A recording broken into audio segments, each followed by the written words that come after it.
வணக்கம். இன்னைக்கு என்ன பார்க்க போறோம்னா நம்ம சினிமா பத்தி தான். சினிமான்றது ஒரு பொழுதுபோக்கு அம்சம்.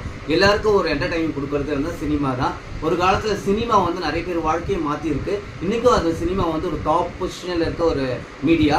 என்னன்னு பார்த்தீங்கன்னா, சினிமா ஒரு படம் எடுக்கிறதுக்கு கிட்டத்தட்ட கோடிக்கணக்கில் செலவு பண்றாங்க. அந்த படம் எடுக்க கண்ணுக்கு தெரிஞ்சு 50 பேர் நமக்கு தெரிவாங்க, கண்ணுக்கு தெரியாத ஒரு 100 பேர் இருப்பாங்க. கிட்டத்தட்ட ஒரு படம் எடுத்து முடிக்குன்னா 150 குடும்பங்கள் வந்து படைச்சிட்டு இருக்காங்க. ஆனால் நம்ம படம் பார்த்துட்டு ரிவ்யூ பண்ணுறன்ற பேரில் எடுத்தவொடனே என்ன சொல்லுவோம், அந்த படம் நல்லாவே இல்லை, யார் எடுத்தாங்களோ தெரியலன்ட்டு உடனே நெகட்டிவ் ஃபீட்பேக் கொடுக்குறோம். ஸோ அதை வந்து நம்ம தவிர்க்கலாம். ஏன்னா ஒரு படம் எடுக்கிறதுக்காக அவங்க எவ்வளோ கஷ்டப்படுறாங்கிறது முதல்ல தெரிஞ்சுக்கணும். ரெண்டாவது விஷயம் வந்து நிறைய பாசிட்டிவ்ஸ் இருக்கும். அதை சொல்லிட்டு கடைசியாக ஒரு சில நெகட்டிவ் சொல்லலாம், தவிர எடுத்தவொடனே நெகட்டிவ் சொல்லக்கூடாது. ஏன்னா அது அவங்க எடுத்தவங்களோட வழி என்னன்னு நம்ம முதல்ல புரிஞ்சுக்கணும்.